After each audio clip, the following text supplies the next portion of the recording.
mimi, Echad mimi. Again. Adonai, Oli v'yishi mimi, Ira mimi. Adonai, Ma'oz chayai mimi, Echad mimi. One thing I ask of the Lord, to dwell in your house all the days of my life. Gaze there on the face of the Lord, seek him in his temple, safe from all strife. Safe in your dwelling, to hide in your shelter always. High on a rock you have set me for all of my days. Safe in your dwelling, to hide in your shelter always. High on a rock you have set me for all of my days.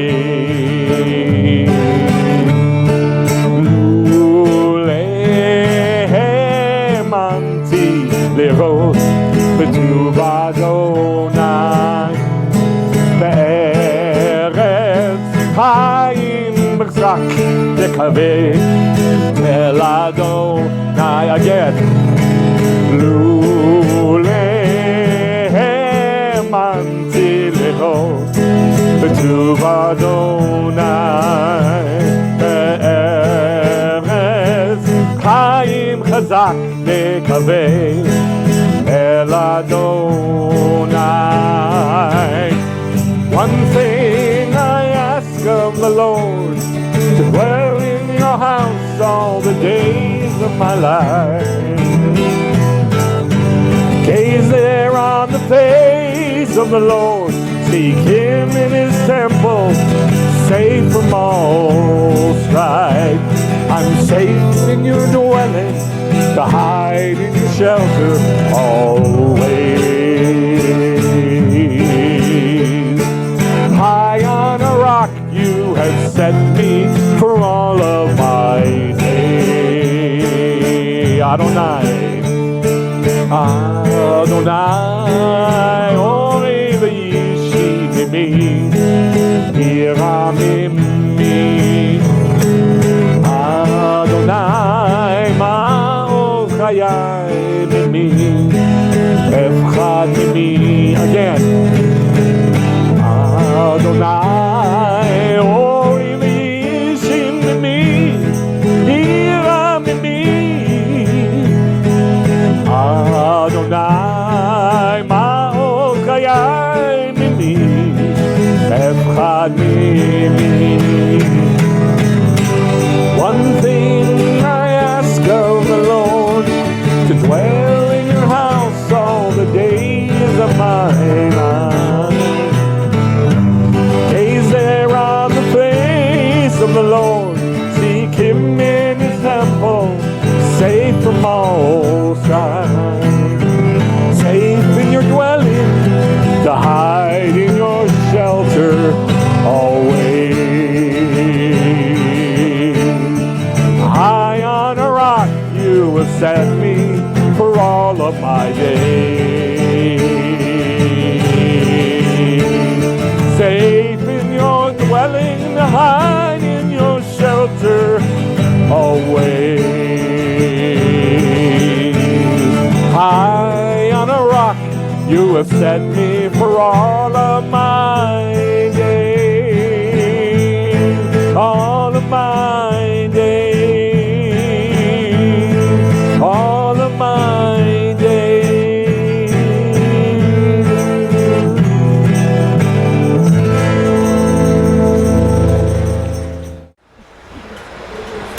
Last week's Torah portion was Key Tavo, which means singular, you shall go out. So it's talking to each individual person singularly to go out to war. But we do not make war. God does the battle, he does the fighting, and all our job is, in Key Tavo, when we go out to war, is to take captives. That's it. And we saw that it was an internal fight. That Key Tavo is about an internal fight, taking control of the beast within, or beasts, plural, within, and pulling them up and elevating them by taking our midot and elevating our midot, our attributes. And during Elul, we do Cheshbon HaNefesh, which is a written account of whatever midot we want to take captive. And it could be 1 or 2 or 3. I don't think anybody can handle more than that, at least on our level. I mean, there are people that do 20 of them, like Rabbi Hanava. We can't handle more than 1, 2, or 3. But that's fine, that's cool, if we do it. But this week is just the opposite. This week is not an internal battle. This week is an external battle. So we're going to review Key Tavo, and then this week Key Tavo, see the difference, and then look at 2 verses that tell us the difference. So Key Tavo, when you go out, is really going inside. Even though it says go out, we're not going out, we're going inside to do internal, what? Internal, what are we doing? But we're not fighting, what are we doing? Taking captive. Internal warfare, there's no warfare that we do. It's just taking captive. And we pull them upward, and we take control of our midot, we elevate them to serve God. Now, Key Tavo, when you come into what? Into the land. Into the land. Come in, when you come, God says, when you come in to the land, this is what you're going to do. Totally different from taking captive. Why? Because the 7 nations of Canaan, the 7 pagan nations that lived in Canaan, what were we supposed to do to them? Slaughter them. I'm talking about women, children, babies, animals, everything, because they had so corrupted. Yeah, but the way I picture it is like if you got a bunch of Nazis, a whole nation of Nazis, dyed-in-the-wool Nazis that cannot ever go back, marry into and learn the ways of Hamas, a whole nation of Hamas. And they get together and they breed babies that are Nazi Hamas babies, and they're from the day they're born, they're told, this is what you're going to do. Kill Jews, kill Jews, kill Jews, kill Jews, kill Jews. Have sex with your brother and your sister and your mother and your father, and all the pagan ways that they did. And they just inbreed it, and they inculcate it into their children from the day they're born. And so that's why God said, wipe the land clean, and let's make it Jew land. It's holy. So, that's Key Tavo. That's when you come into the land, that's what you do. You don't do that with Key Tavo, because those people that are far away from Canaan, you can take them captive and Judaize them and bring them into the camp, but not the ones that are close by in Canaan. That's Key Tavo. That is absolute slaughter. And that's what we're on this week. So, it's going outside. You're going into the land. You're going outside of yourself and fight for the land. Well, what's the land? What is the land? The kingdom. And this is, I don't want to go over Hebrews 3 and 4 again, because you should know it, that it says very clearly that the land is really the day, the 7th day, rest, and God's kingdom. It says that in Hebrews 3 and 4. Over and over and over and over again. But there's stuff that keeps us from the kingdom. So list some things that keep us from the kingdom. Understanding it, seeing it, taking it into ourselves, loving it, enjoying it before we get there. And then, of course, getting into it. So what are some things that... The culture that we live in. Habits. Yes, habits. No. Because the habits are the midot. The habits are born from our midot, and that's what we fight in Key Tavo. That's inside habits. She said the culture, that's outside. So yeah, I'll go with that. Culture, what else? The culture we live in, anything else? Keep us from understanding the kingdom, seeing the kingdom, getting into the kingdom. False doctrine. False doctrine, yes. Effects of life experiences. Effects of life experiences, yes. That becomes midot, but it also is just how we build our life on the outside and how we deal with people and all that jazz, which is outer. So yeah, I'd give you that. So this is all outer stuff. It's really going outside to fight for the land, which is the kingdom. We fight the main evils that keep us from the kingdom, which are philosophies, evil doctrines, systems of idolatry. That's the basic, that basically sums it up.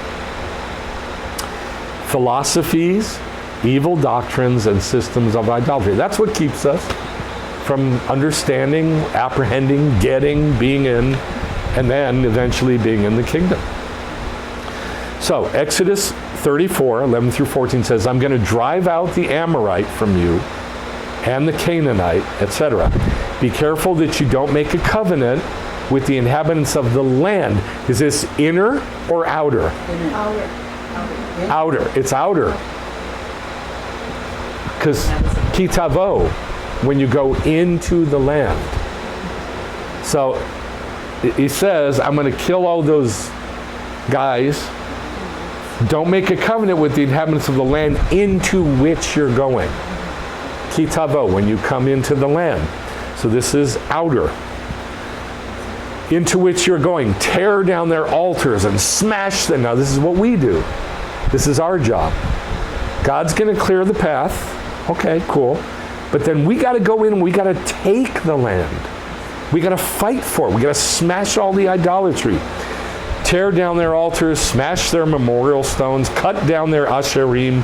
You shall not worship any other god because the Lord is jealous. So who's going to do all this smashing and destroying and breaking? We are. Now, that's to get when you come into the land. So this is outer. This is philosophies, doctrines, idolatry, all outer stuff. Now, 2 Corinthians, we looked at this last week. It has both in it. It has both inner and outer. Outer comes first.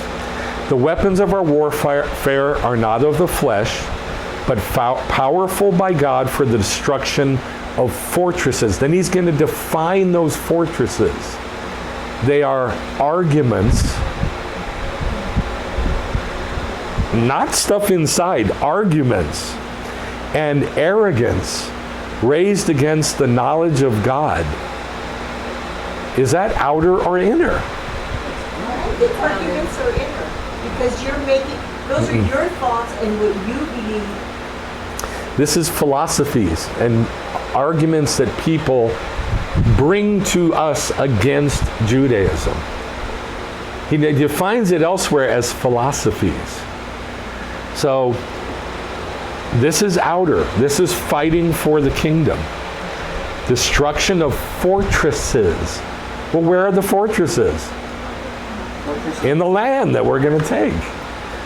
We are destroying them. What are they? Arguments and arrogance raised against the knowledge of God. Arrogance raised against the knowledge of God. This is Key Tavo.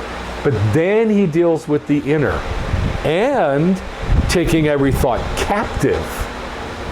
How do we take captives? God does the warfare. We take captive our what? Our midot. Well, here he calls them thoughts. That's fine. Same thing. To bring them into submission to Messiah. So it has both. It has both Key Tavo and Key Tavo, both outer warfare and inner captivity, taking captive. Inner war. All right, are you with me so far? Does that make sense? Okay. Now, here's the problem with philosophies. They get inside. and that's what you're talking about, Eileen, they do get inside, and then you got to root them out. But before they get inside, you fight them. You fight the philosophies with Judaism. But what happens once they get inside? And remember, they're fortresses. You gotta take them captive. No, you can't take them captive. You got to smash them and destroy them like this. So once they, I mean, think about it. Israel, they came into the land. Some of them did good, some of them did bad. The ones who did bad and started doing the ways of the Gentiles and setting up altars up on the hills and worshiping the demons, what did they do? What could they do? Smash them down and then kind of start over again. So they had to go in there and knock that stuff down. So this is the problem. I mean, it would be so simple if all we had to do was fight and argue. Easy. But once it gets inside, we have to fight it and smash it and destroy it. And I'm going to say it again. Philosophies, evil doctrines, and systems of idolatry. Yes. What I see is like a builder that has to go in and level the ground completely, remove any foundation that was there, and just completely level the ground so that a new solid foundation can be established and built. Let me get that on the mic. Go ahead. It's like a builder who has to go in, after he's built the thing, he has to go in and smash the whole thing down to the ground. Or he has to build it. Or maybe he hasn't built it fully. But he's got to smash all that down. He's got a foundation, but he's got to rebuild after he smashes down. I'm specifically talking about going into a land that has their, evil foundation, and you go and break that down. Their foundation has to be completely uprooted. That's right. But what about when it gets in us? So I'm assuming that we have a good foundation. And I am talking about us. I'm assuming we have a good foundation of Scripture, of Yeshua, of God, of Judaism. Okay, we got a good foundation. But there is philosophies, evil doctrines, and systems of idolatry that can get put on that. And it's got to be smashed down. All right. Now, the name of the teaching is The Curse of Bronze and Iron. Yes? I think it's harder when those things get in us. Yeah. Because it's hard to unravel that in us. It's like it's entwined with that foundation. And so yes, it's once it gets in, it's really, really hard to untangle it to figure out what's good and what's bad. Exactly. And untangle. Okay, so how do you do it? Well, Torah is your covenant. Yeah, but what if you don't know how to read Torah? I mean, like you can read a passage, and Eileen will read the same passage, and she gets 400 units of holiness out of it, and you get 2. So what do? you get yourself a good teacher. That's it. That's the answer. That is the answer. Avot 1:1. Get yourself a rabbi. Sorry, 1:3. 1:3. Hold on to the tzitzit. Get buy yourself a rabbi. It's the very beginning of Avot. Because they knew that just because we're Jews and we have all this history and we're surrounded by Jewish culture, that doesn't mean that junk's not going to get in us. There's got to be somebody who knows how to figure this stuff out. Get yourself a rabbi. That's the answer. Now for me, I've got hundreds of rabbis, the sages. I don't have a rabbi on earth. I wish I did, but I don't. That's always been the bane of my existence. But get yourself a rabbi so that you can untangle those tendrils. We haven't even gotten to the teaching yet. All right, you ready? Anything else? Okay. The name of the teaching is The Curse of Bronze and Iron. We're not going to read all these, but I want you to see that back in Leviticus in Bechukotai, there is a passage that has 49 curses listed. 49 curses. And it says, and I'm reading this for a reason, and you'll see why. If you don't hear me and don't carry out these establishments, but your soul hates my ordinances to break my covenant, I in turn will do this to you. I'll call a sudden terror against you, consumption, and 3, fever, and 4, make the eyes fail, and 5, the soul languish. And it numbers all these 49. Was it 49? Is that how many there were? Was it 49? Yeah. Thank you. 49 curses. Look at number 12. Number 12. I will make your heaven like iron and your earth like bronze. And he's talking to the Jews.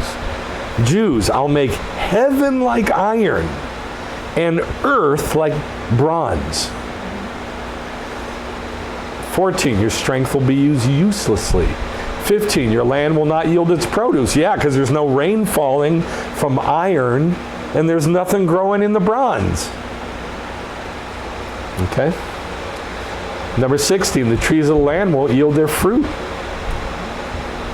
Let's go down to verse 28. 27. 10 women will bake your bread in one oven. What does that mean? 10 women will bake your bread in one oven. Why? What does that mean? Does it have to do with children? No. Women represents like religion or something? No, it's not. I mean, don't worry about what it represents. What does that mean? Just the text. 10 women will bake your bread in one oven. Why are they in one oven? Because they don't have space, they don't have room, they don't have homes of their own. No. No? Maybe that's all that they were Say it again. That's all that they were able to make. Yes, because there ain't nothing growing. So there's so little bread that 10 women can barely get enough bread to fill one oven. And by the way, they've only got one oven because all the other ovens have been smashed by the Gentiles. Okay, and then 28, they'll bring back your bread in rationed amounts. There's so little. 29, you'll eat and you won't even be satisfied. So therefore, if you eat and you're not satisfied, what can you not do? Bless the Lord. You shall eat and be satisfied. If you do all these mitzvot, I'll make it rain and everything will grow and you will eat and be satisfied and bless the Lord. And now they can't even bless the Lord. Verse 32, verse 31, then I will destroy your high places and cut down your incense altars and pile your remains on the remains of your idols, because my soul will hate you. Let's go down to verse 41. I'll draw out a sword after you, and your land will become desolate, your cities ruins. The land will restore its Shabbat while I kick you out of the land. It's talking about the sabbatical year every 7 years. So he kicked the Jews out of Israel for 70 years because there were 70 7-year periods they didn't let the land keep Shabbat. 490 years they didn't keep Shabbat. Let the land keep Shabbat. So God kicked them out for 70. The land caught up its 70 Shabbaton. Verse 46, they will stumble over each other as if from the sword, although nobody's even pursuing them. And you will perish among the Gentiles. You will have no strength to stand before your enemies. Instead, you will perish among the Gentiles, and your enemy's land will consume you. So those of you who may be left will rot away because of their wrongdoing in the land of your enemies, and also because of the wrongdoing of their forefathers. They will rot away with them. 49 curses, okay? Now that's in Bechukotai back at the end of Leviticus. This week, there's another one that's worse. Not only worse, 2 times worse. What's 49 times 2? 90. Close. Well, 49, I mean, No, that's right. 98. Yeah, you're right. 98. There's 98 curses in this week's Torah portion. Twice as bad. So it's in Deuteronomy 28, 15 through 26. We are not going to read all of them, but I've got all of them listed in order, numbered. There's 98 curses on the Jewish people. Now, if your mind in any way, shape, or form goes, yeah, that's because you have an idol you need to smash. If you in any way, shape, or form say, this happened to the Jews because you're cooked, you got a problem. We'll talk more about that. So he says, if you don't hear the Lord your God, and be careful to guard, to shamor, all of his mitzvot and his statutes, which I'm establishing you today, that all these curses will come upon you and overtake you. Cursed in the city, cursed in the country, cursed in your basket. What does that mean? What's your basket? the first fruits. Very good. Your first fruits, which is also in this week's Torah portion. In this week's Torah portion, you're to put your first fruits in a basket, same word, take them to the temple and make this declaration, I'm bringing all my first fruits to God. I've separated all my first fruits to God, and I'm giving it to the priests. Your kneading bowl, the children of your womb, produce of the ground, newborn of your herd, offspring of your flock. Number 8, cursed when you come in and cursed when you go out. The Lord will send against you curses, panic, and... Okay, when it says curse when you come in, what is that?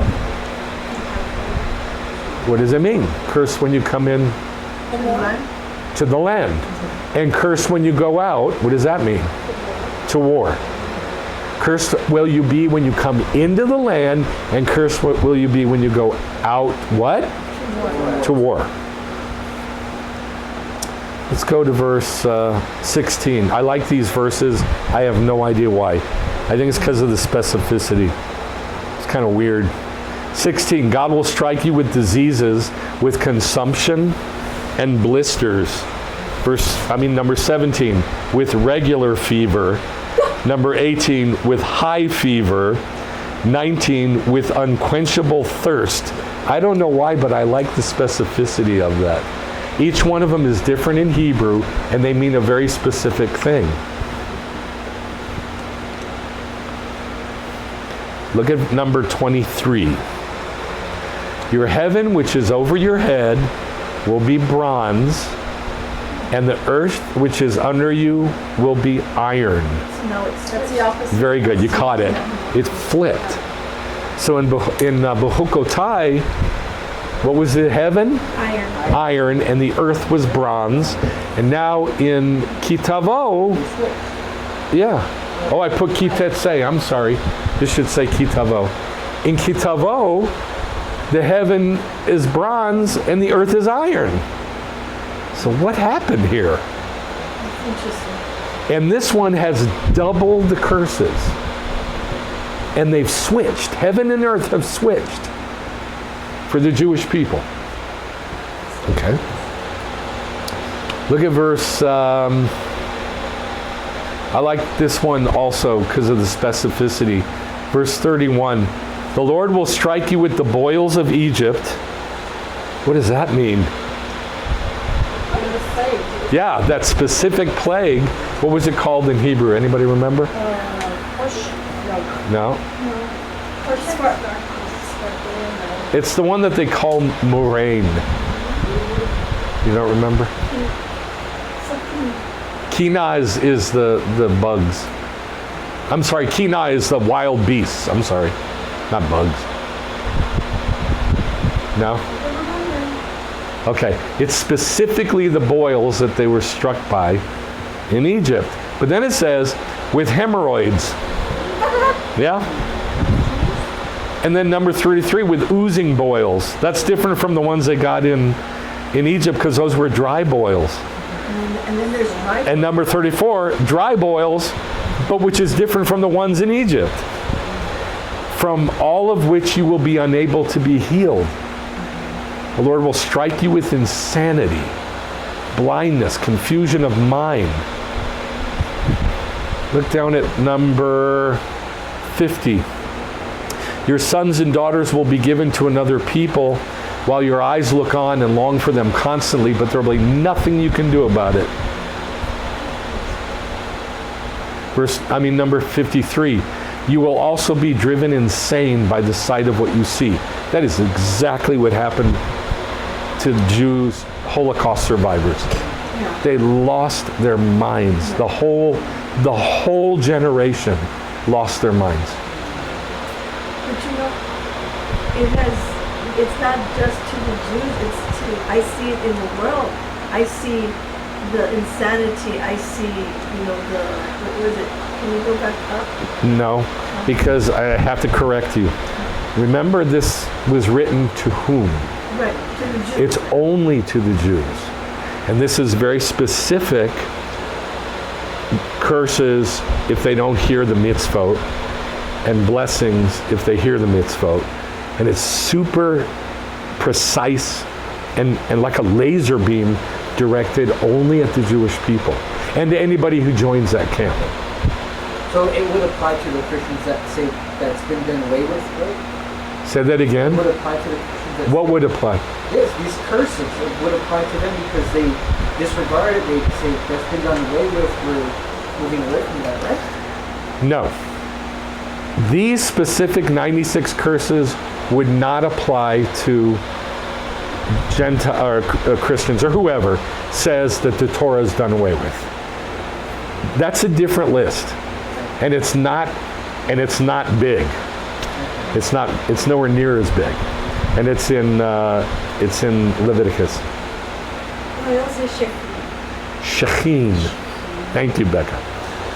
So I want you to understand, this is like a laser beam directed at God's love, his wife, and nobody else. People in the camp. Yes. And this entire generation that went through the Holocaust went insane. They went insane. The whole generation. We're just now starting to get a little bit of order back into the minds of God's people. All right. Go to number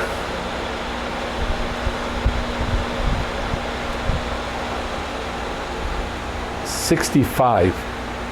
The stranger who is among you will rise higher and higher, and you will go down lower and lower. He will lend to you, but you will not lend to him. He will be the head, and you will be the tail. You will instead serve your enemies, whom God will send against you. Now, when it says you will serve your enemies, what was God's original plan? Didn't we see last week that his original plan, I'm sorry, not last week, but 2 weeks ago, his original plan was to have Edom serve Jacob, but now it's flipped. And now Jacob is supposed to serve Edom. They will be made to serve Edom. And that's what's been happening for the last 2,000 years. The Jewish people have been made to serve Edom, Rome. But that's going to flip when the day of the Lord comes. Look at number 78. They will not leave you any grain, wine, oil, offspring of cattle, choice of your flocks, until they destroy you through starvation. They will besiege you in all your cities of the land that God has given you. You will eat your children, the fruit of your womb, the flesh of your sons and daughters, whom God gave you in the siege and the famine. And God will intensify the plagues that he will bring you, afflicting you with worse, unyielding plagues. Now this actually literally happened when Rome besieged and took and destroyed Jerusalem.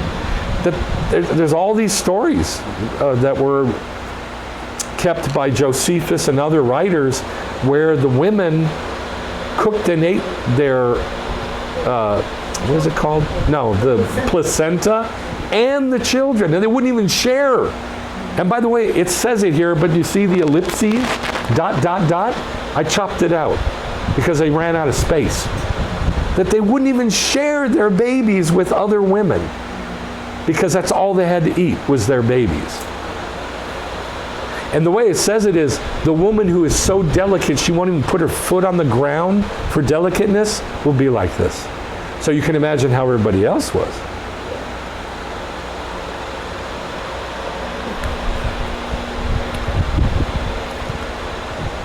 Look at number 92. There, in the nations, among the nations, God will give you a frightened, trembling heart, dashed hopes, depressed soul. Your life will hang in suspense before you, living in daily fear for your life, for you will be dependent on scarce food. In the morning you'll say, I wish it was evening. At evening you'll say, I wish it was morning, because of the terror of your heart and the sight of your eyes, which you will see. God will bring you back to Egypt, the place which I said to you, you will never see it again. I'll bring you back there. And there you will offer yourselves for sale to your enemies as male and female slaves, but nobody will buy you. Won't even be a buyer. 98 curses. Twice as bad as Bechukotai. So, this passage is called the Tochecha, which means the rebuke or the reproof or the curse. Why? Why? Now, all I'm going to focus on is one tiny little thing, where it said in Bechukotai, the heaven would be what? Iron. Is it? Yes. And the ground would be bronze. And then he flops it in this one, making it twice as bad. And twice as bad is the ground on earth is iron and heaven becomes bronze. That's all I'm going to talk about. And that's all I want to focus on, because this would take forever to parse this out. So all we can do is one tiny little bit. Now, ultimately, the curses came, the rabbis say, because of Deuteronomy 28:47. Since you did not serve the Lord your God with joy. In other words, you didn't do the 3 services a day and the prayers in the morning and the Shema at night with joy. And then the festivals and the new moon and everything else and the kosher laws. You didn't do it with joy. For the abundance of all things. God brought you all this because all he asked you to do was some Judaism, and you didn't do it with joy, so I'll take it all away. And then I'll heap a bunch of curses on you because you didn't do it. Now I say it's obviously because you didn't do the mitzvot, the chukim, the mishpatim, and you didn't do Judaism. It's written in Deuteronomy 28, 1 and 9 and 13 through 14 and 58. It says it over and over and over. You didn't do the mitzvah. You didn't do the chukim. You didn't do the judgment. And that's why this is going to come. Okay. That's all I'm going to say about that.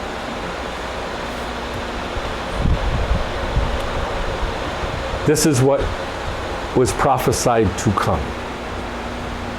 The heavens, bronze, and the earth, iron. Which one is that? Is that Bechukotai? Or is it Key Tavo? Yes? Key Tavo? Do you agree? What do you say? You don't remember, right? That's all right. Just say I don't remember. It's all right. It's okay. So this is Key Tavo. So Bechukotai said, I'll break down your pride of power, and I'll make the heaven like iron and the earth like bronze. But then he flips it, and he makes it twice as bad. The heaven which is over your head will be bronze, and the earth which is under you iron. This is twice as bad as having it the other way. And I'm going to show you why. Yes? Is it because Rome is the iron? Yes, it's because Rome is iron. That's the whole teaching. Yes, that's exactly right. Okay, we can go home. Bye. Shabbat shalom, everybody. But that's exactly it. Having Rome in heaven is not so bad. Because it's not down here with us. But when God brought that down to earth, that was the destruction of the Jewish people. Okay? Yes. What I see is, I'll go back. not so much that in heaven, what I see is, when Rome is over you, it's like, okay, but in my daily life, in my home, I can still, worship God in a Jewish way. But when it's your foundation and you can't walk anywhere without that being as a foundation, you're cooked. Yeah, if Rome is your overlord, Yeah, overlord. yeah, as opposed to Rome being your foundation. Yeah, that's very good. However, I want you to understand it says Bashamayim, that the heavens is Rome, or the heavens is bronze. And that's what I want to look at, which is kind of scary to think about. God's throne is Rome? You shake your head no, but that's what it is. It's not good. It's not good, yeah. But, I had a hard time even getting my head wrapped around that. What do you mean Rome in heaven? What the heck does that mean? Does that mean that for that time and period that he favored them even though he hated them? No, but that's not bad. Okay, so let's define our terms. Daniel defines our terms for us. What is bronze? What is iron? Just that simple.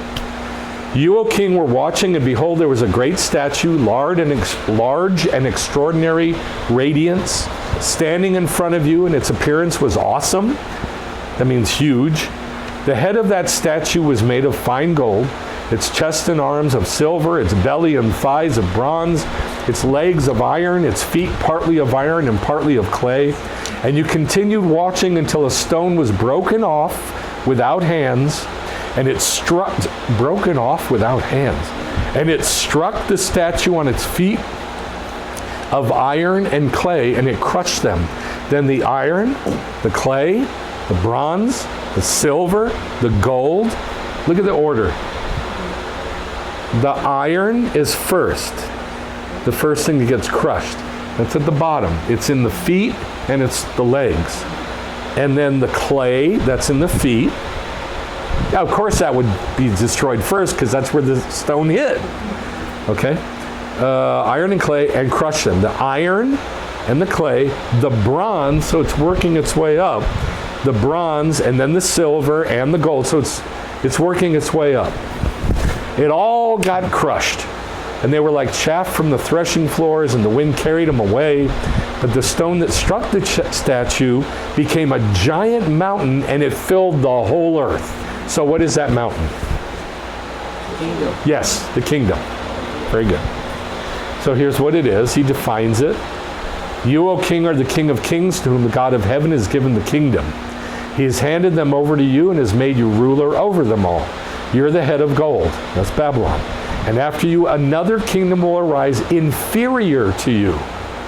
That's the silver. That's Medo-Persia. That's who took Babylon.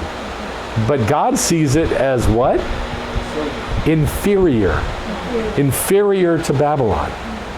And yet, it destroyed Babylon. It took Babylon. And after you, another kingdom which will arise inferior to you. And then another third kingdom of bronze, which will rule over the earth. Rule over the earth. Did it say that about Babylon and Medo-Persia? It actually did sort of say it about King Nebuchadnezzar.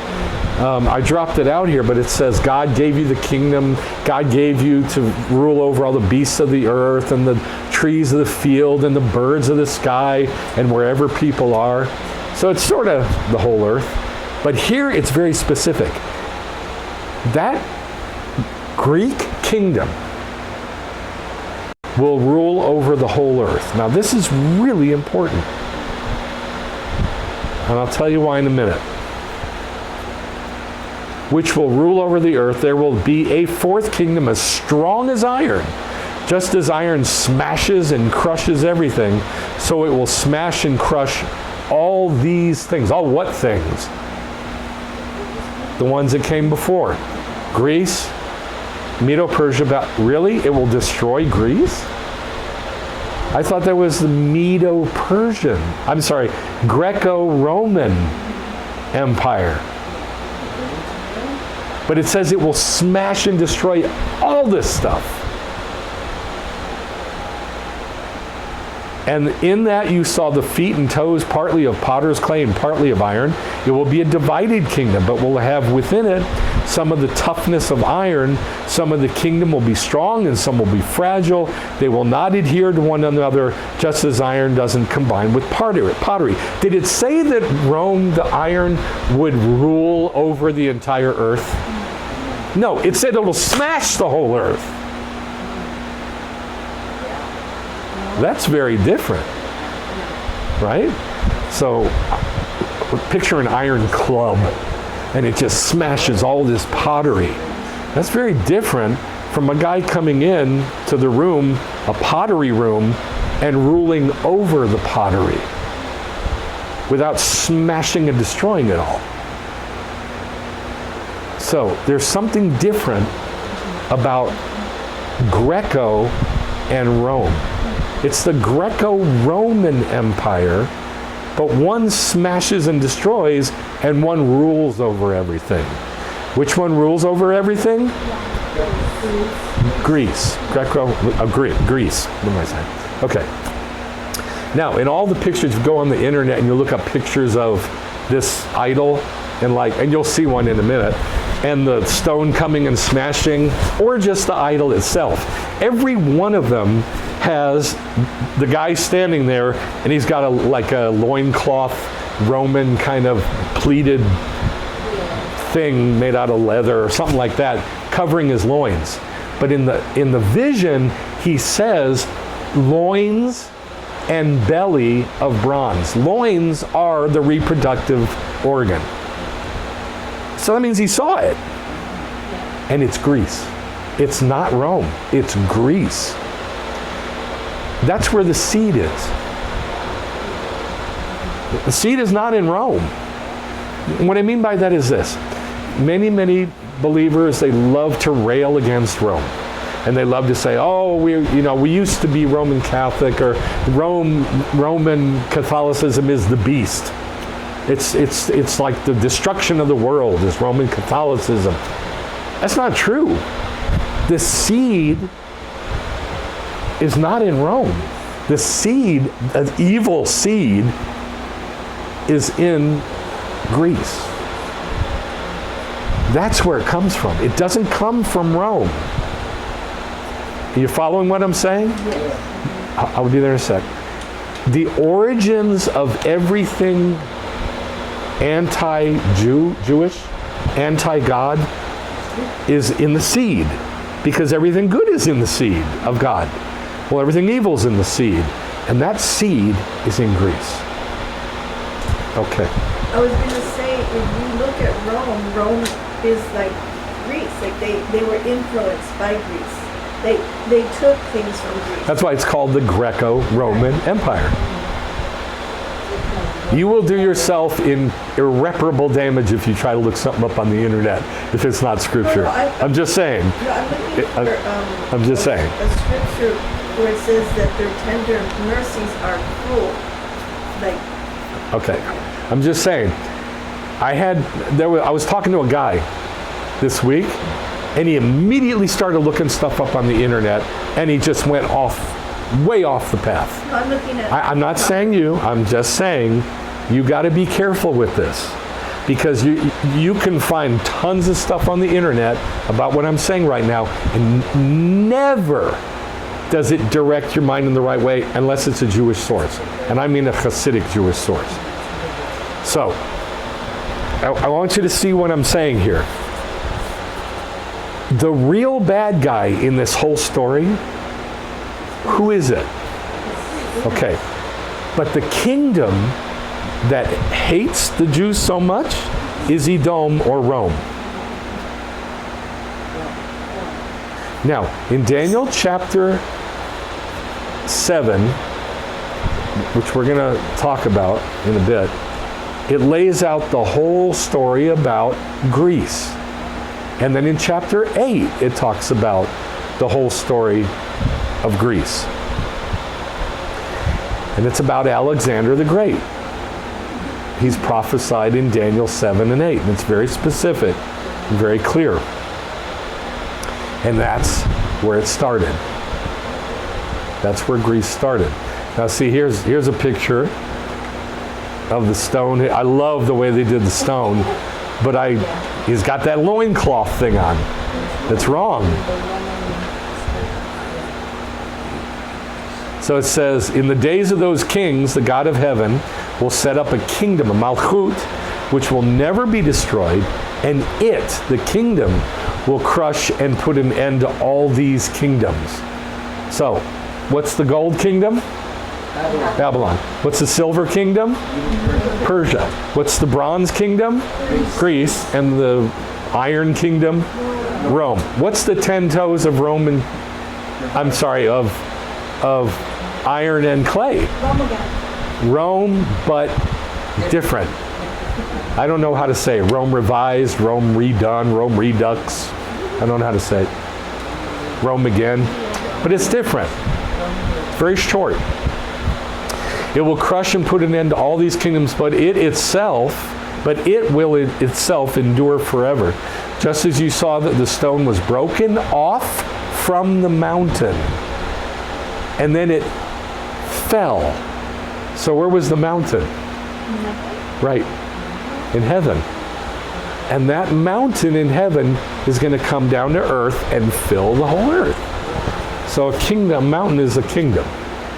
And this is God's kingdom. It's in heaven, then it comes down to earth. It crushed, broken off from the mountain without hands, and it crushed the iron. Iron, what's that? Rome. The bronze, Greece. The clay, it's the kings in the birth pangs. The 10 kings in the birth pangs. I don't really know how to define them. The 10 kings in the birth pangs, that's a clay. The silver, Medo-Persia. The gold, Babylon. So this didn't go up. It was kind of random. Just kind of all mishmash together. The great God has made known to the king what's going to take place in the future. In the acharit, in the coming. In the future, the afterwards. So the dream is certain, you can trust the interpretation. All right. Here's where it gets clear, but if you don't follow it, it'll get muddy and confusing. So in Bechukotai, he said, I'll make heaven like Rome, and your earth like Greece, like Hellenism. That's the Greco-Roman thing. So where is the Greco-Roman thing? On earth. Okay, that's what happened. Alexander came,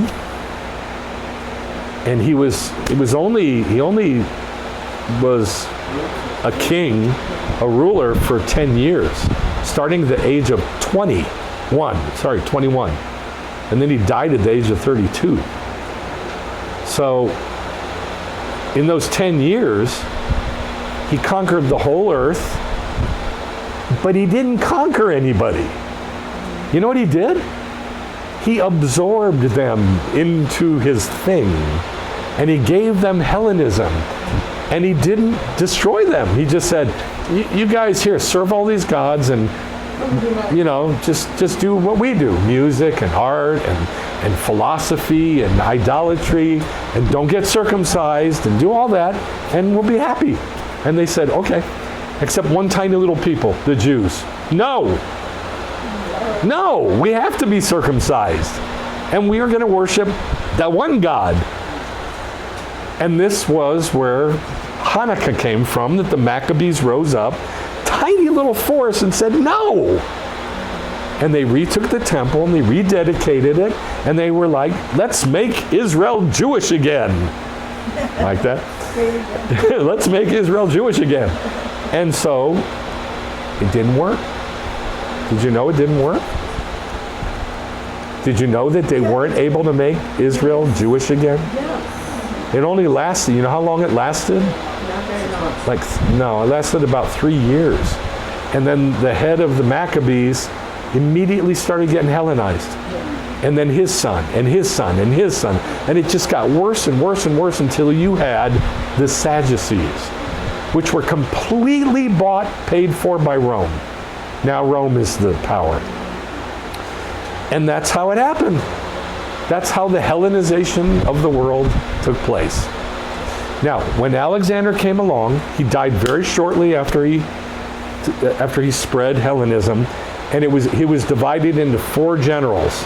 Becca, do you remember the names of the generals?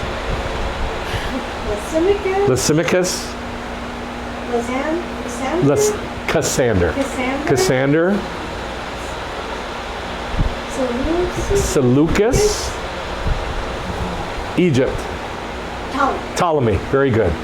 And it was divided into those 4 generals, 4 heads, and out of one of those heads that had 10 horns, one little horn sprung up from one of those heads, which was Seleucus, which was Antiochus Epiphanes. And it rose up, tiny little horn, got bigger and bigger and bigger until it made war against heaven, and it became, Scripture says, the abomination of desolation, which hasn't happened yet. That's Seleucus. That's one of the 4 generals from Alexander. All right, that's in chapter 8 of Daniel. All right, that's the first one, where heaven is like what? Rome. Like Rome, and what's on earth? Hellenism. Well, we could almost live with that, almost. But then, in the second exile, when Rome destroyed Israel, kicked them out, that's been going on for 2,000 years, more than 2,000 years. Now, what was once in heaven has come down to earth and has destroyed violently the whole earth. And it does it like this. Isn't that beautiful? Orderly and clean and made out of marble and lots of pageantry and beauty. But really, it's extremely violent. And I'm not going to go into how, you can figure that out on your own. But which one is worse? Hellenism or Rome? That's the question. Which one is worse? Right now, what do you think? What do you think? Right now. Yeah, what do you think right now? I think it was initially Greece, but now with Rome, it's more like Greece. No, I'm just asking which one of Greece or Rome do you think is worse? That's all I'm asking. Right now, what do you think? Rome? What do you think, Becca? Okay, what do you think? Greece. It always stops on you. What do you think? It's gotta be Rome because Rome? the whole Greek thing is barely starting to. Okay. Key Tavo says, the heaven which is over your head will be Greece. Heaven will be Greek. Heaven will be Greek. And Hellenism. And the earth which is under you, Rome. So, if you walk into, I don't know, St. Peter's Cathedral or St. Patrick's Cathedral downtown, what are you seeing? Are you seeing Rome or are you seeing Hellenism and Greece? Okay, I'm going to give you a little art lesson. I taught this to my middle schoolers for 16 years. It's so ridiculous. I'm teaching middle schoolers about art history. So I'm going to teach you. This is the truth. You will never find tension in a piece of art before 1492. Tension means two opposite forces acting on each other. Like this is pulling this way and this is pulling this way. You will never find the twisting of a body.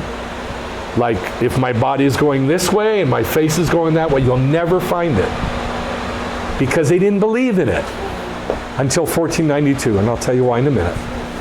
Why? Because the Greeks had invented art and sculpture, not the Romans. And all of their sculpture, all of their art had incredible tension in it.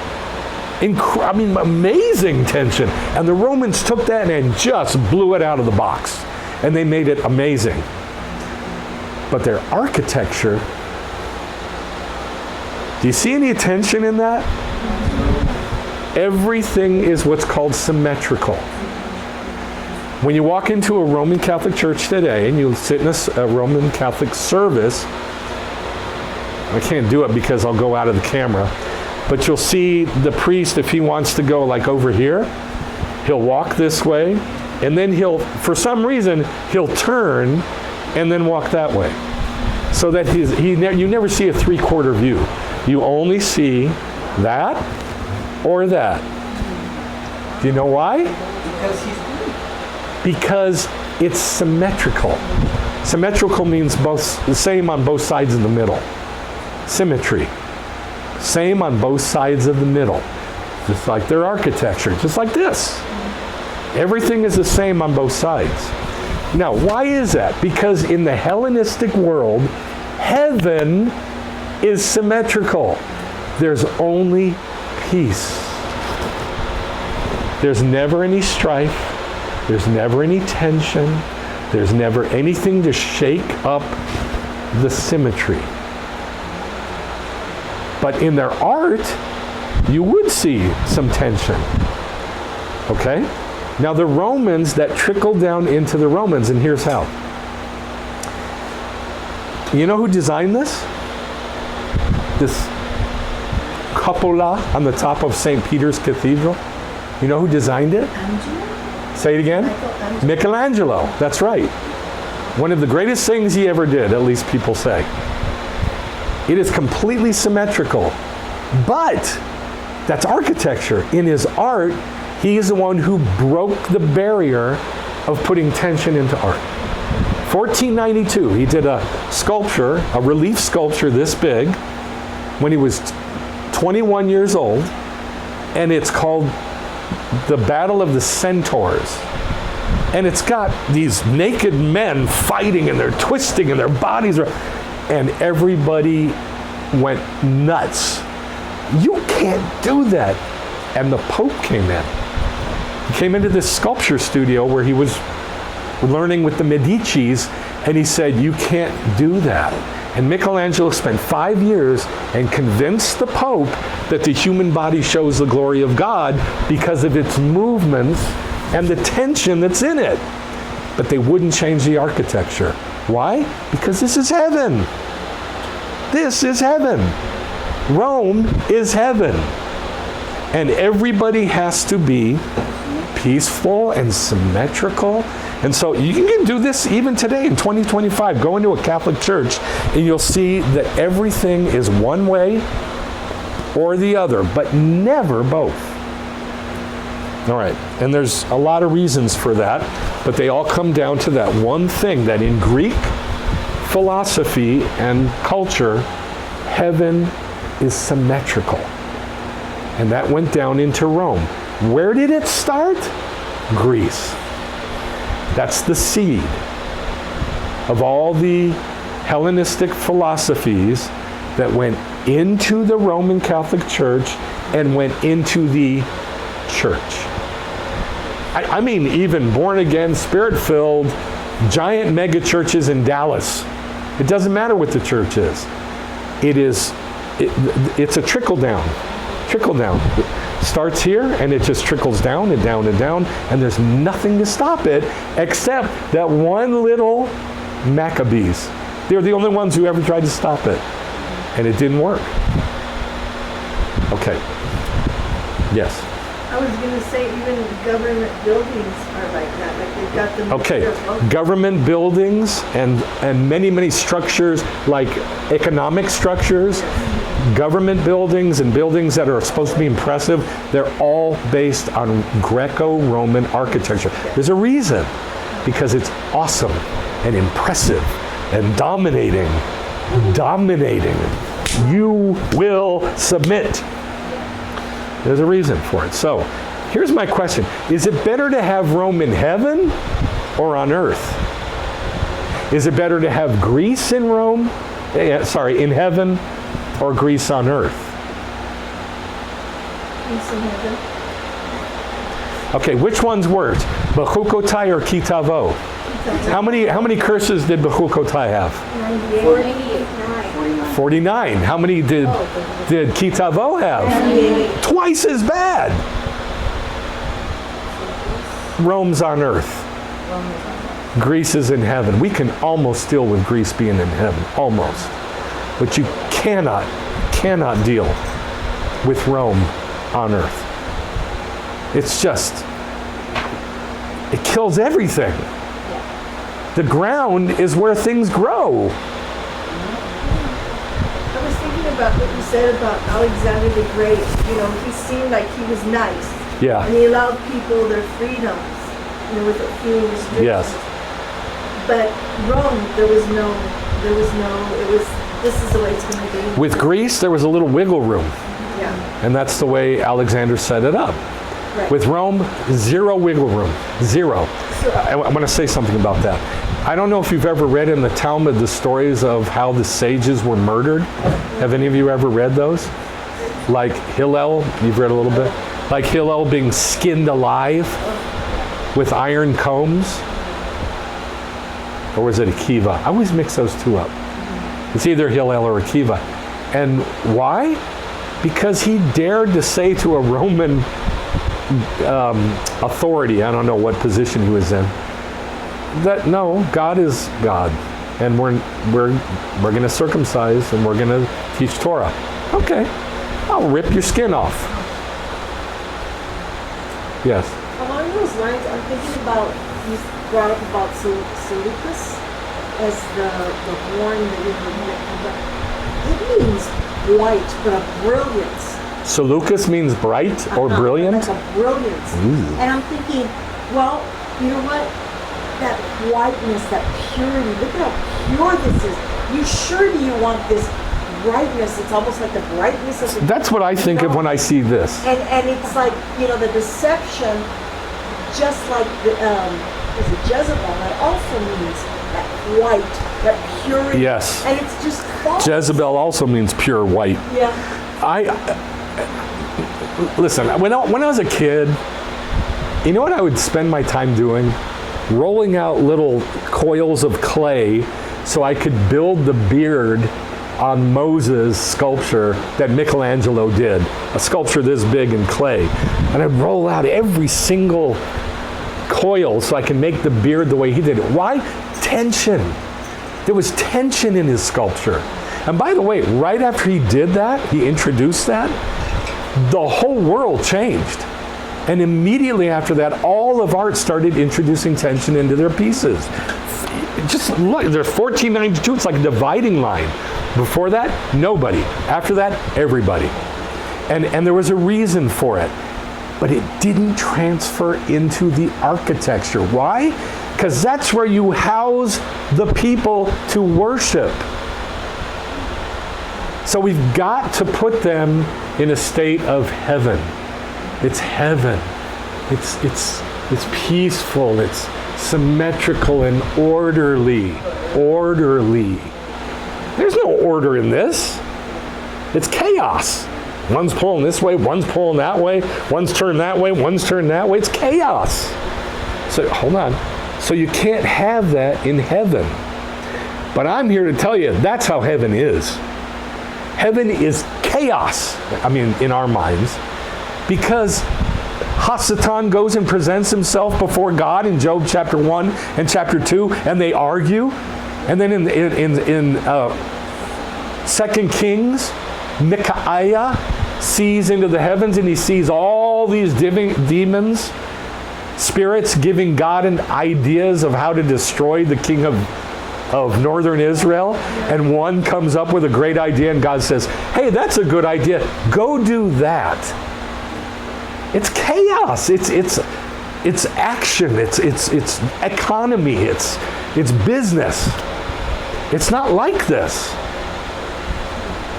Every single thing that any of us have ever seen from a religious figure that's not Jewish is this. It comes from and feeds through this. The teachings, the motions, the dress, the services, the chairs, the sound system, the light, everything. It all comes, it sort of trickles down actually from this to philosophies, systems of idolatry, and what was the other one? False doctrines. It all comes, picture rain. It all comes down like rain and it falls downward. And it just goes down and down and down and down through the ages, and it never stops, it never changes, because there is nothing to change it except that one tiny little Jew seed, the little Maccabee thing. That's it. So I'm saying everything I'm saying very specifically for a reason. Okay, what were you going to say? Go ahead. Well, I don't want to deviate, but when you said 1492, the immediate thing that came to my mind was Inquisition. That's right. And there's a correlation. That's right. That's exactly right. Why do you think the Inquisition, or the Jews were kicked out of Spain in 1492? Now, of course there's a correlation. That's the demarcation line. That's when the whole world changed. Yes? You were saying that you didn't know which, between Hillel and Akiva? Yeah. In regard to the culture, it was Akiva who was skinned alive. Thank you. Now, I'm saying all this very specifically for... I was just thinking, it's so sinister because they seem to have, like, they're friends of the Jews or they're kind to the Jews, but then they're going to flip. And it's scary. It's very sinister to me. It is. Not only that, do you know why there's so many Jews named Alexander? Have you ever noticed that? No. It's a very, very popular Jewish name. You never noticed that? I didn't know that. Alex and Alexander, huge Jewish name. It always has been, ever since Alexander the Great. Did you know that he went into the Holy of Holies? Did you know that? Did you know that the high priest had a dream about Alexander, and that's why he allowed him to go in the Holy of Holies? And it was a dream from God. And he said, this man, this great, great man, he's going to come and he's going to allow us to do Judaism, and then he's going to rule over the whole earth and destroy it. But we're going to let him come in anyway. Because for us, for now, it's going to be good. I'm not going to worry about later. Kind of nasty, but that's how it was. And You can't control later. yes, you can't control later, but there's also prayers to say when you see some evil king, and there's prayers to say when you see a good king. Which one would you say for Alexander? Keep him far away from here. No, I'm serious. There's a prayer to say when there's an evil king, and a prayer to say when there's a good king. Which one would you say for Alexander? Because at that time, the good, It's hard to say. you should It's hard to tell. evil for evil, but being in the present, I think he would say for good. Well, Because think about it. the perception is, Yeah, but think about it this way. What did God say about him? he said not to say He said, a great man will arise. That's how Alexander is first described. A great man. A great man. He's a kid, 20 years old. And God calls him a great man. And then it talks about what evils he will do. But it doesn't really put him down. and say, he's evil, like it does Nebuchadnezzar, or say, he's evil. Hold on. And other people in the Bible that he does say about that, he just describes him as a great man, and then he describes what he's going to do. The scripture that comes to my head is when I think it was Paul said, it has a form of godliness but denies the power thereof. So he's great because there is some good in him. Maybe. But he denies God. Maybe. He didn't deny God. No. Kind of like that movie you're talking about. Hold on. See how the conversation is like twisty and argumentative and like spaghetti? See how that is right now? That's Hellenism. It's great. It's horrible. It's so hard to tell. They translated the Torah into Greek. What's it called? Septuagint, right? Everybody reads the Septuagint. Is that a good thing or a bad thing that the Torah was translated into Greek? I say it's bad. Okay, not only that, but they put Jews in Alexandria, Egypt, in 72 rabbis in different rooms with no conversation between each other, and they translated every word the same way into Greek when they had 15 different options of words to use. Because there's a lot of words that are very, very there's like debates and arguments about them in Judaism. Do we use this word or that word? And I'm talking about 15 different words. And they all translated the same. It was a miracle. But was it a good thing or a bad thing? The rabbis say the day that it was translated into Greek is the saddest day in the year, except for 9th of Av. So it's like, it's twisty. Hellenism is so hard to get your mind wrapped around. It's good, it's bad, it's horrible, it's wonderful. Yeah. That reminds me of that woman that's following the apostle. Yes. And she's like, They're proclaiming to you the word of God. Listen to them. And it's a demon talking. That's in Acts chapter 16.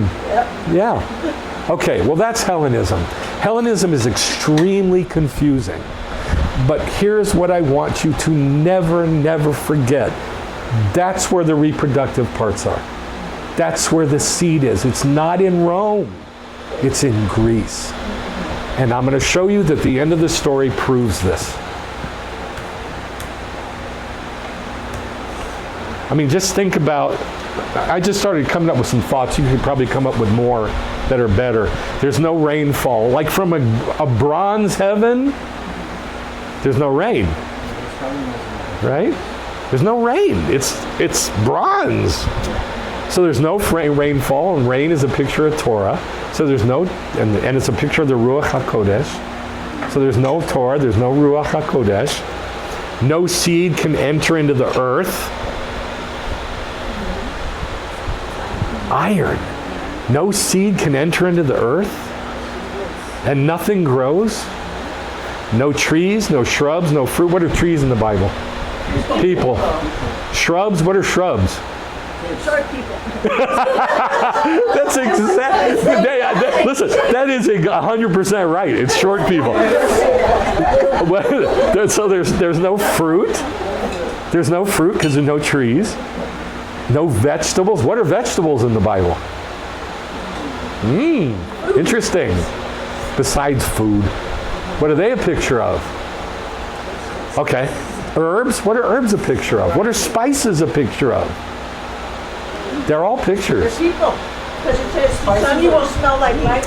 Very good. Some you'll smell like life, some you'll smell like death. She's thinking of the Vesamim at Havdalah, that it's a mixture of different spices. And it says, you will smell of death to some people, and you will smell like the Vesamim to some people. I'm telling you, trees, shrubs, fruit, vegetables, herbs, and spices, they're all people or attributes of people. Heaven is cold and sterile and barren, but not quite as bad as if Rome is heaven. And earth is hard and dead, period. Well, I don't know. Maybe you've never worked with metals. I've worked with a lot of bronze, and I've worked with a lot of iron. Which one's 50 times harder? Iron. Which one's 50 times less malleable? Iron. You can bend bronze. You can do all kinds of stuff in bronze, but not in iron. All right, here's another definition for us. In Daniel, this is Daniel's vision, chapter 7. I saw in night visions the four winds of heaven stirring up the great sea. What is the great sea? The nations? I mean, just physically, which one is the great sea? Not the Pacific. Yeah, because that's the only one that Israel is near. It's the only great sea that Israel is near. It's the Mediterranean. And all the nations go around the Mediterranean. All the 70 nations. So God is stirring up the great sea, the Mediterranean, and four great beasts were coming up out from that sea. The first was like a lion. Who's that? Babylon. But had the wings of an eagle. Why? Because he was fast. Babylon in battle was pretty fast. Behold, another beast, the second one resembling a bear. And it was raised up on one side and had 3 ribs in its mouth. Is a bear fast? No. Yeah, it can be. It can be. Yeah, compared to what? Compared to a lion. How about a lion with wings on it? It's not fast. It's not. A bear is a big, lumbering monster. And it's slow. I mean, it can be fast, sure, but like when it's going into battle, Persia, Medo-Persians, when they went into battle, they did not go fast. They just mounted a 1,000,000-man army and just went at you like a bear. No way to stop it. And another one, like a leopard. Who is this? This is Greece. That's the fastest animal, at least in the Bible. It's the fastest animal. The cheetah, it could be a cheetah, I don't know. I don't know if it's the same word in Hebrew or not, but I know that's the fastest animal in the Bible is the leopard, which had on its backs 4 wings. So he's got turbo power. And he's a leopard to begin with. This is the fastest moving army that has ever existed, was Alexander's. He conquered the whole world in 3 years. The whole world went from Greece all the way to India. Do you know how many miles that is from Greece? Going up through Turkey and then down and then across to India? 10,000 miles in 3 years, conquering every city. But he didn't destroy them. He just absorbed them. You know, you think about the 4 wings, but then you think about the cherubim that had 6 wings. And so it's like, yeah, the leopard's fast, but if we keep our eyes on God, you know, we know that his cherubim, you know, are protecting his word with the 6 wings. So cherubim have 6 wings, except one of the descriptions of them says 4 wings. And one says 6 wings. Do you know why the difference? Same reason that cherubim on the ark, how many wings do they have? 2. But then in reality, they've got 6 or 4. You know why? Are you looking at it in 2 dimensions? Are you looking at it 3-dimensionally? Or are you looking at it in 4 dimensions, which is like heaven world, which I don't even understand. But this is almost like a counterfeit of the cherubim. That's what I'm saying. That has a form of godliness. But denies the power, yes. Another one like a leopard, which had on its backs 4 wings of a bird. The beast also had 4 heads. Now that's the 4 generals. And dominion over the whole earth was given to it. After this, behold, a 4th beast, dreadful and terrible and extremely strong. It doesn't even describe it like an animal because it's not. It's just like some mishmash amalgam cobbled together from all the others. And it devoured, it had large iron teeth to eat with. Rome eats everything up. It's like a Frankenstein. Yeah, it is a Frankenstein. That's where it came from. That's where Mary Shelley got the idea of the monster, cobbling together different creatures. It had large iron teeth. It devoured and it crushed and it trampled down the remainder with its feet. And it was different from all the beasts that were before it. It had 10 horns. Now, one of those horns comes up and it becomes a false Messiah. But here's what I want you to see. Another one like a leopard. So of these 4 beasts, which one had dominion over the whole earth? Greece. Which one destroyed the whole earth? Rome. Very different. But one of them has dominion over the whole earth. It owns the whole earth. It ain't Rome. It's Hellenism. I'm thinking about what's going on today and what we're approaching. And right now there's this idea that we have, let's just a peace, but it's not peace. It's a kind of a philosophical conquering of territory, of minds, of people and stuff. And then they're just setting you up for this. You know how they talk about woke philosophy? That's Hellenism. That's right. That's what it is. Exactly. But it's done with such domination and such intimidation and cruelty, but it doesn't come across like that. Rome does. Rome just comes at you like a bulldozer and just beats you up. But woke philosophy and homosexuality and that whole mentality, that really is Hellenism. Alexander is the one who spread men marrying men and women marrying women. Did you know that? It didn't start in Rome, it started in Greece. And it's very kind and it's very smiley. That's what makes it so. That's what makes it so insidious, Yeah, right? it's like, ugh. Yeah. Yeah. And then like, it's like somebody patting you on the back and smiling at you And knifing you at the same time as they're comforting you. All right, Daniel 7:6. A leopard which had on its back 4 wings of a bird. The beast also had 4 heads, and dominion was given to it. That is the definition, biblically, at least like in picture form, of Hellenism. It's fast. And it's the fastest thing on the planet. And once it catches you, you've seen the pictures, like the videos of when a leopard catches a gazelle. It's done. There's no escape. Now, look at Revelation 13. Wait, before we read this, everybody says, who's the beast? Who's the beast? This week, what's your opinion? Who's the beast? And it changes all the time. Everybody throws videos up on the internet of who it is this week, because it's going to change next week or next month. Now it's Trump. Now it's Obama. Now it's this. Now it's that. Now it's Iraq. Now it's everybody says who the beast is, but nobody says biblically who the beast is. And we're told in the Bible who the beast is. We're told in the Bible who the beast is. Straight up. I saw a beast coming up out of the sea. The beast I saw was like a leopard. Who is it? Greece. Hellenism.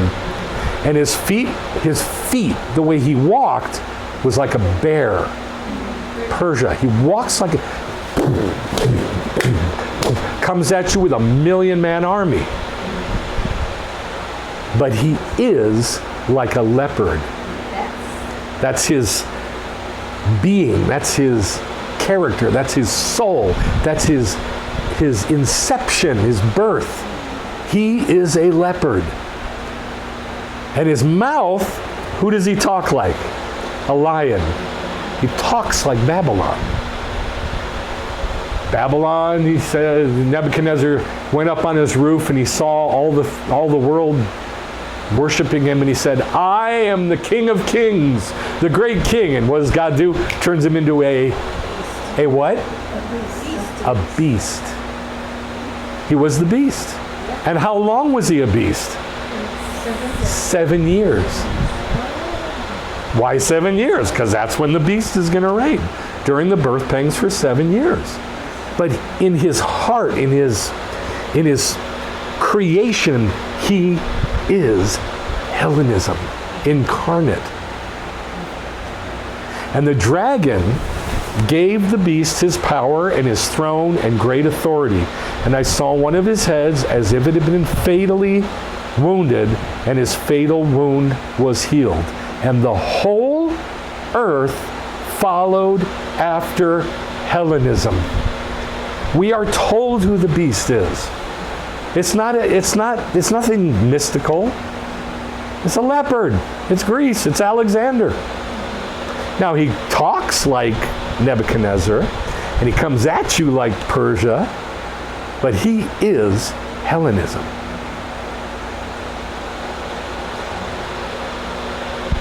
So we're going to return to where I started. This is not interior cheshbon nefesh, figuring out how to fix ourselves. This is not that. This is making war on those idols and philosophies and all the idolatry and junk that may have gotten into us, and it's all around us.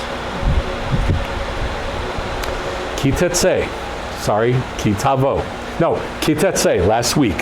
When you go out is really going inside to take captive the beasts inside. Remember, that's what the Lubavitcher Rabbi said. The Rebbe, he called them beasts, our midot. And we have to tame them. We have to take them captive, taking control of our midot. And then this week, Key Tavo, when you come into the land, it's really going outside, not inside, to fight for the land, which is the kingdom. We fight the main evils that keep us from the kingdom, which are philosophies in our brain. No, where I get in fights, arguments, debates all the time about philosophies that are in people's minds, not in my mind. But I also have to fight the philosophies in my mind that are from Hellenism. And evil doctrines. Here, I'll give you a few. Actually, you guys could give me more. I can't really think of a bunch. Once saved, always saved. Yeah. That's a nice one. That one. Christ came for the world. That's a big one. That's not true. God loved the Gentiles, so he sent Jesus. That's not true. That's a false doctrine. Give me some more, because you guys are more familiar with them than I am. Just anything that people say that's... Under grace now. We're under grace, not law. Saved by grace, not by works. Saved by grace, not by works. All of these are insidious philosophies, and you can come up with more than I can. Evil doctrines.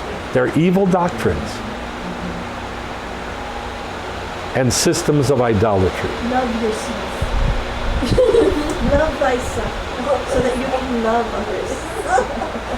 Okay. Now let's go down here.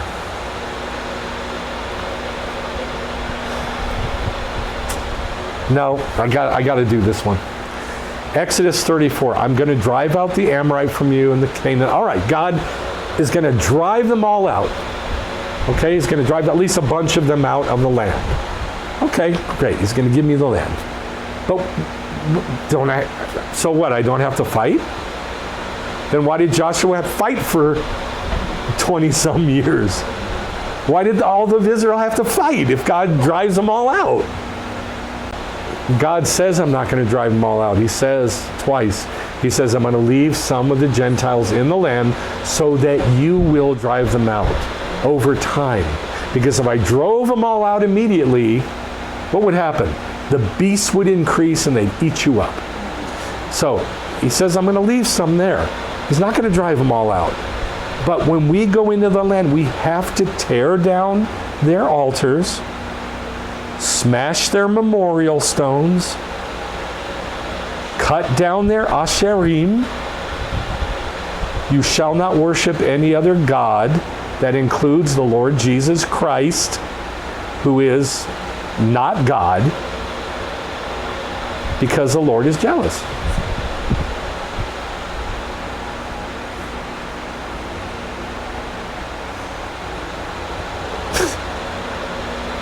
There's no such thing as Lord Jesus Christ. Lord is a title, Yeshua, or Jesus, is a name, and Christ is a title. Two titles and a name. It's not God. It's idolatry. So, what I am encouraging you to do is the first part of 2 Corinthians, which is to fight and tear down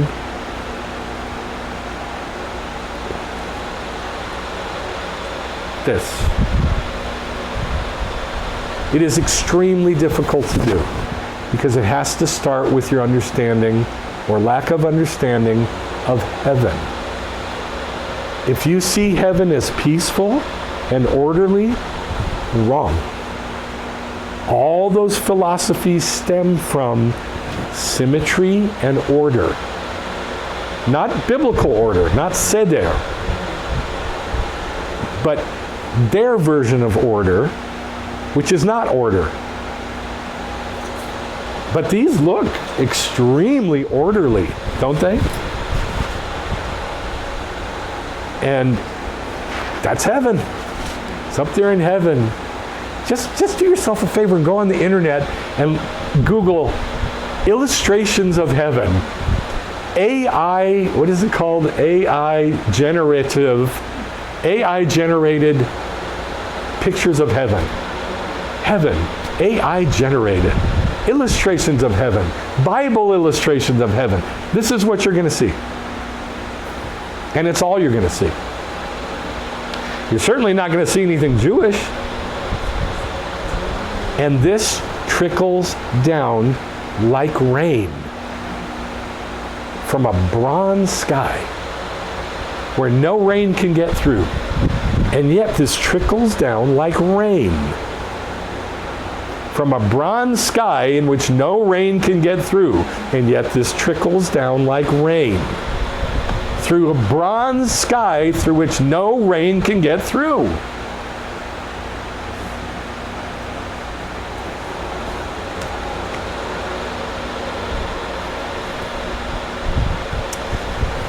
So, here's the part we need to focus on. The weapons of our warfare are not of the flesh, but powerful by God for the destruction of fortresses. And what are those fortresses in my land? Arguments and arrogance, which is philosophies and doctrines and systems of idolatry, raised up against the knowledge of God. Every single thing in Hellenism, everything about it is raised up. Everything about it is arrogance. Everything about it is pride. Everything. You know, my heart breaks for the lesbians. My heart breaks for the way they're treated. What a prideful statement. Can't we have some compassion on the babies that are being murdered and destroyed by the Jews in Israel? What a murderous, hateful, cruel statement. Not based on fact, not based on research, not based on anything in reality. Just thoughts that make you look so good and so compassionate and so merciful. It's all pride. It's all pride. And that's what Hellenism is. It doesn't look like pride ever, but that's all it is. It never comes off like that. But it is a fortress. Huge, tall, 14-foot thick walls up on a hill. And we're supposed to take that?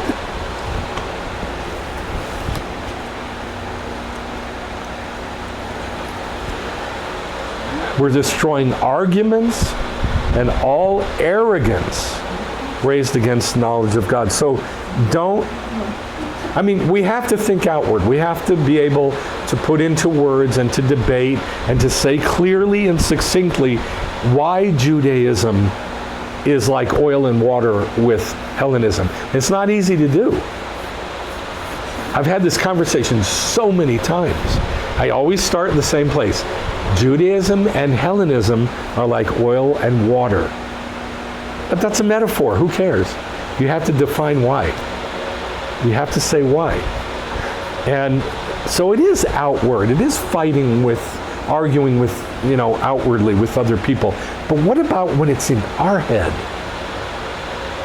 We got to fight with ourselves. We got to argue. We got to debate. We got to reason. We got to study. And we got to fight it.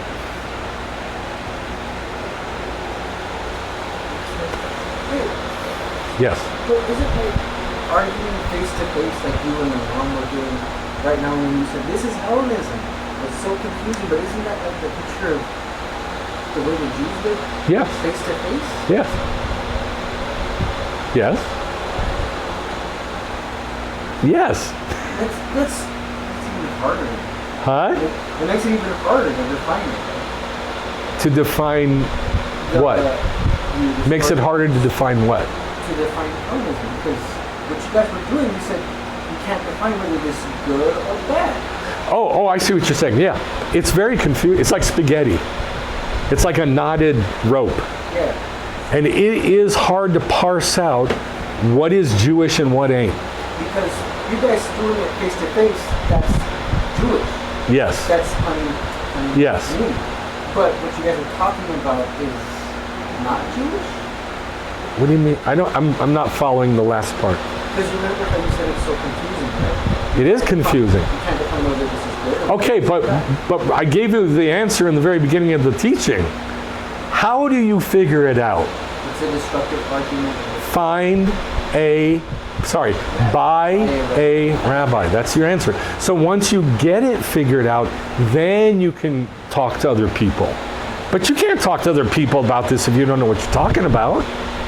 You got to figure out what you're talking about. Do the research, do the study. Figure out what the facts are. And then you can present why Judaism and Hellenism are like oil and water, and they will never mix, no matter how hard you try. Never. You're never gonna get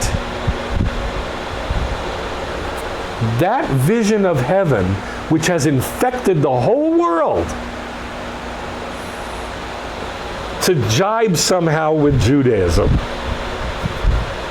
Judaism is so down to earth. It's so down to earth and real. It is the opposite of this nonsense. Oh, heaven, the Lord Jesus. Oh. It's just the opposite of Judaism. We worry about stuff like the air conditioner working and the sound working and the light. Is the light right? And do I have my facts right? Do I have my slides in order? Do I have the computer working? Do I have everything functioning? Is everybody on board with where we're going? Am I making it clear? Down to earth, real.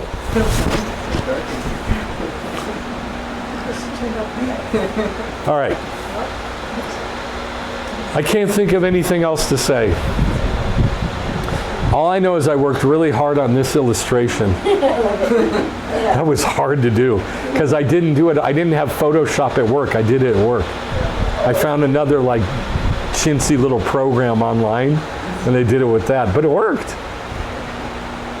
I just think this is amazing. That really looks like iron.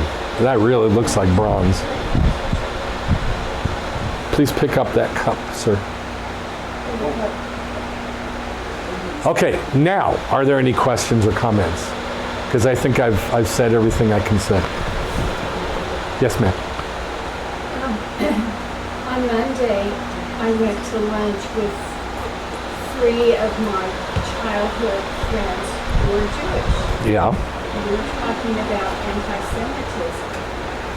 And one of the girls said, well, one reason there's so much anti-Semitism is because of what Netanyahu is doing to all the Gazans. And this was a Jewish person. Of course. And There's thousands of people in Israel that believe that. Thousands. I know that. And I mean, if you had a blank slate and there was no such thing as faith or religion or whatever, but just a sense of morality, and you saw what was happening and you had the facts, any logical person would not think what she said. Right. This ain't logical. Yeah, that's It right. Yeah. trickles down like rain. Yeah, it's like where does that come from? You know, I could teach for hours and hours about the seed of Hellenism, that it's the reproductive organs that Nebuchadnezzar saw in his vision on that part of the idol. I could talk for hours and hours about that. But seed is what gives birth to stuff. Well, the seed of Hellenism has dominated the entire earth. And by the way, don't think Vietnam and China avoided it, because they did. And Thailand and Burma, whatever. They didn't avoid it. Hellenism has infected the whole earth.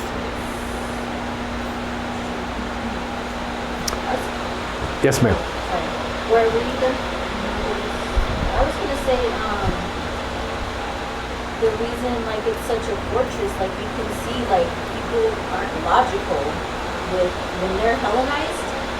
They're not logical, and nothing you say to them is going to break through that fortress. It's like such a stronghold, because I don't understand that at all, but you're right. Once somebody gives in to drinks, the Hellenism coming down like rain, logic just goes out the window. Yeah. And no matter how hard you try, unless the Holy Spirit opens up some pathway, they're just not going to think logically. They can't. And here's my final happy statement. It's only going to get worse. How come you don't say amen? That means so be it. Doesn't matter what we say or don't say, that's what's going to happen. It's still amen. So be it. It's going to happen. It's only going to get worse. I suppose we should pray. I suppose. Oh! No, don't stop the thing. Let's pray the Aleinu. Because this is when Hellenism gets torched. Aleinu leshabeach la'adon ha'kol, letet gedula loyotzer bereshit, shelo asanu kagoyei ha'aratzot, velo samanu kamishpachot ha'adama, shelo sam chelkenu kahem, vegor aleinu kakol hamonam. Let us adore the Lord of all, who is greatness, created the world from of old. He has not made us like the nations of the earth, nor has he made us like the families of the land. He has not made our destiny like theirs, or cast our lot with all of them. Va'anachnu korim u'mishtachavim u'modim lifnei melech malachei hamalachim hakadosh baruch hu. And we bend the knee and bow in worship and give thanks to the King of Kings, the Holy One. Blessed is he, the one who spread out the heavens and established the earth. Your majesty is in the heavens. Your mighty presence is in the highest heights. Hu Eloheinu ein od, emet malkeinu efes zulato. He is our God. There is nothing else. Our God is truth. Nothing else compares.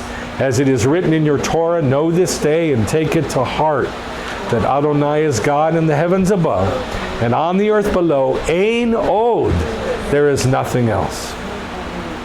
Therefore we put our hope in you, Yehovah our God, to soon see your majestic glory, that you would remove all idols from the earth and completely cut off all false gods, perfecting the world in the kingdom of the Lord. When all mankind will call on your name, and all the wicked of the earth will turn to you. Together, let all on earth acknowledge that to you every knee must bend, and every tongue swear loyalty. And may all take upon themselves the yoke of your kingdom, and may you reign over them soon and forever. As it is written, Adonai yimloch le'olam vayed, the Lord will reign forever and ever, as it is said in Torah. V'ne'emar v'haya Adonai lemelech kol haaretz bayom hahu yiyeh Adonai echad u'shemo